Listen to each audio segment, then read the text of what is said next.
arty people! Happy New Year and welcome back to my channel. I don't think I've ever properly introduced myself, so I'm Lisa and I make videos about art and crafts. I do tutorials and I talk about running a small, very small, handmade business. I've decided to start the year by restocking my Etsy shop. Most of what I sell in my shop are my felt friends. These are felt dog decorations with a few other animals thrown in. So first I need to go through what I sold in the lead up to Christmas. So that was both on my Etsy shop and in-person markets. And I need to see what needs to be remade straight away. I cut out all of my felt pieces using my Cricut.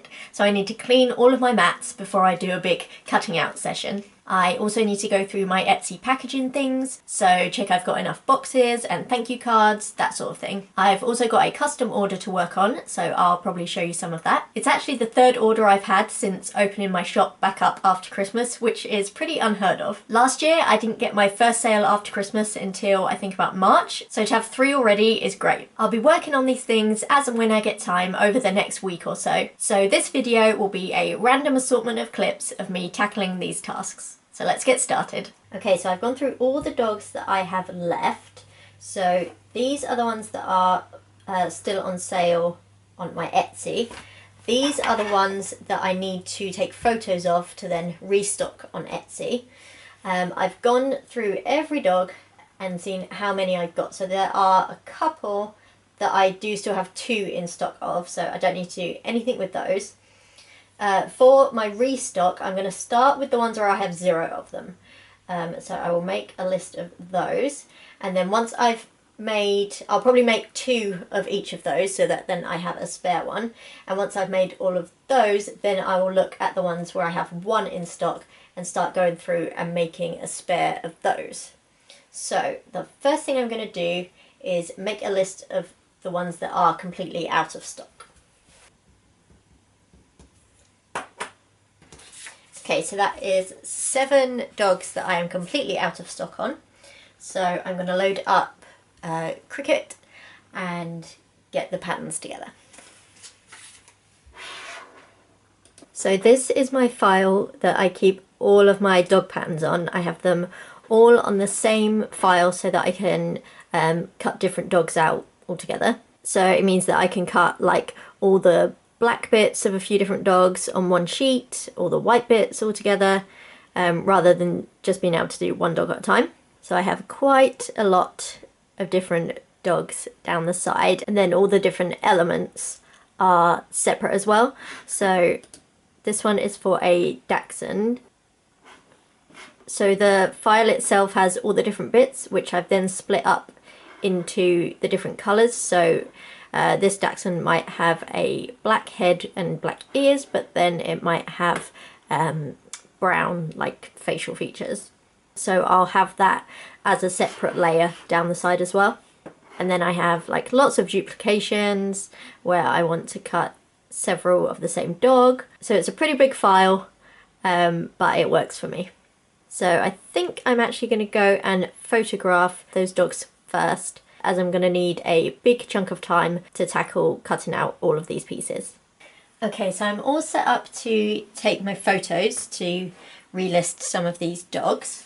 So this is the setup I have. So I just have a big piece of paper there on a curve, and then I have my big studio lights. So one issue I have, and maybe you guys can help me with this, is for the background. So I just use white because I think it's sort of the easiest one for things to show up on, but most of my dogs have a white ribbon, so it doesn't really stand out much against the white. So I've started using these coloured sheets as background as the first image on the Etsy listing, but I can't decide if that looks good or not, because most of these dogs are fine on the white, but when I have like a white Westie, which will look like this, yeah, it really doesn't show up at all, and it's hard to get a good lightness without like washing out the dog itself. So on the colour one that does look good, but yeah, I'm not sure if all the different colours look good or not. So it would be the difference between this and this, and then all together it kind of looks like this. So let me know what you think. Okay, so now I'm going to clean my Cricut mats. because if I'm going to be cutting out lots of new dog pieces, I want some nice sticky mats to do it with. So I've just got a selection here now, and you see the state of my mats. So the way I clean my mats is I'll get it all wet, put some fairy liquid on, just some dish soap, and then just rub it in, and then I end up with like a ball of felt bits, and it helps to scrub the rest off. So I'll show you that.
Okay, so this is the cupboard where I keep most of my packing things for my Etsy orders. So I've just added some more tissue paper. So I get this in quite big packs, and then I cut it into quarters. So I wrap each of the dogs in one of those. Then over here I have all of my stamps. So I've got enough of those. I've got like sender stickers. I've got my little like thank you slips. And some other business cards, so I've got enough of all of those, so I don't need to restock those at all. What I am missing is my mailing boxes, so what I'm going to do is grab all of these, and I'm going to spend some time folding them up so that when I get an order I can just grab a box, and it will save me time in the long run.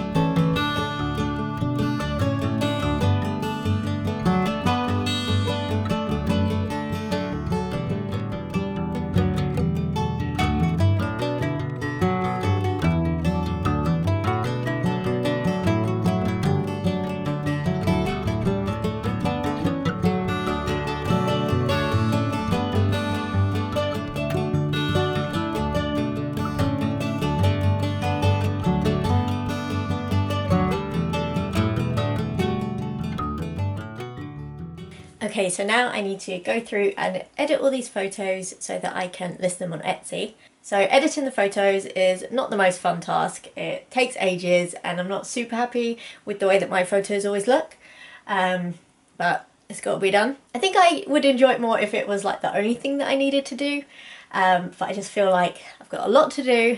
I don't get much time these days. I get, you know, my son's nap and then time in the evenings, but by then I'm really tired, so I can't do too much that involves a lot of brain work, but that is just what my life looks like right now. So I will go with it and just try and do what I can, try not to put too much pressure on myself or give myself too many goals.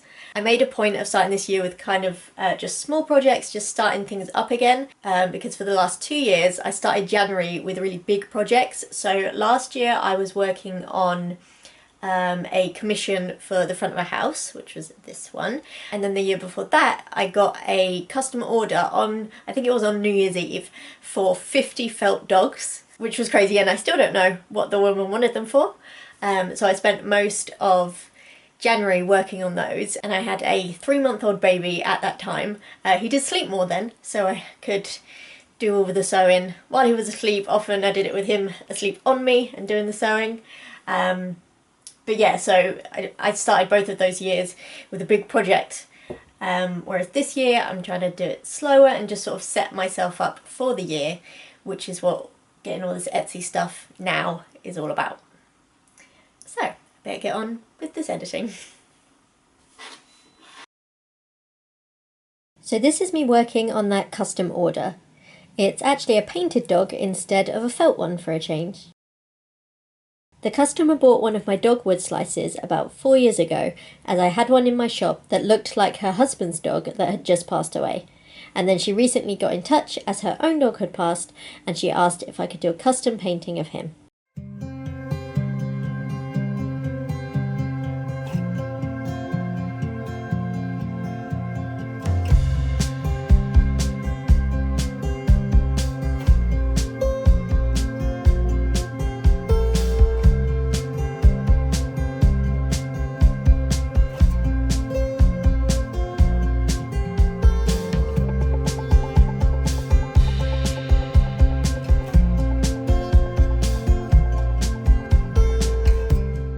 Here's the finished painting. I managed to pretty much get it all done in one sitting with just a few touch-ups the next day. This was one of the easier paintings I've done. I didn't have to labour over it much, it just looked like the photo pretty quickly. So that is ready to package up and post.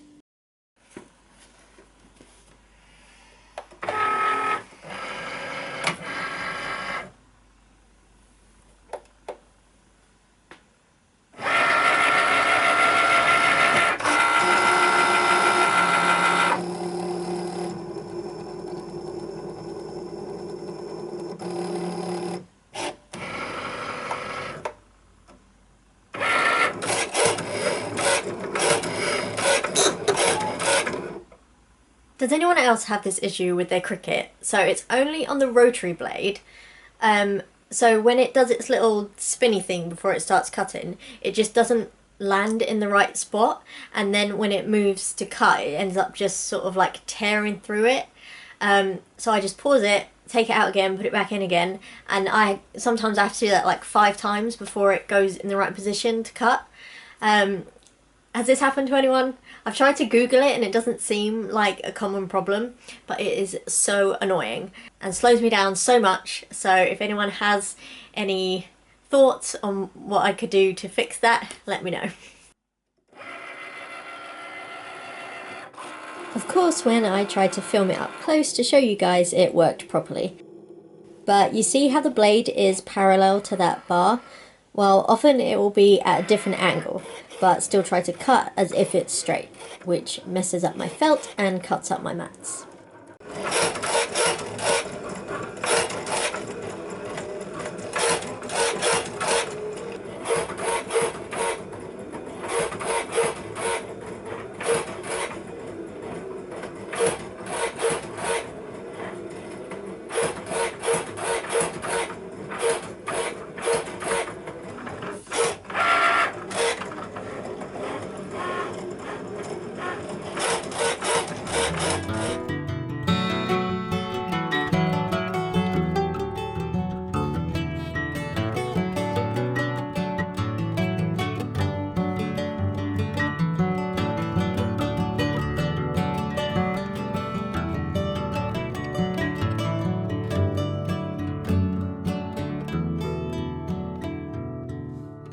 I think I'll end the video here. I've got most of my tasks finished. The big thing left to do is actually make the dogs now that I've cut out all the pieces. But that's the fun part. I can just put on a show and get to work. That's a task that I don't mind doing in the evenings as it requires very little thinking. Let me know if you have any advice for my shop based on what you've seen. I'll put a link to my Etsy shop in the description if you're interested. As always, thanks for watching. Bye!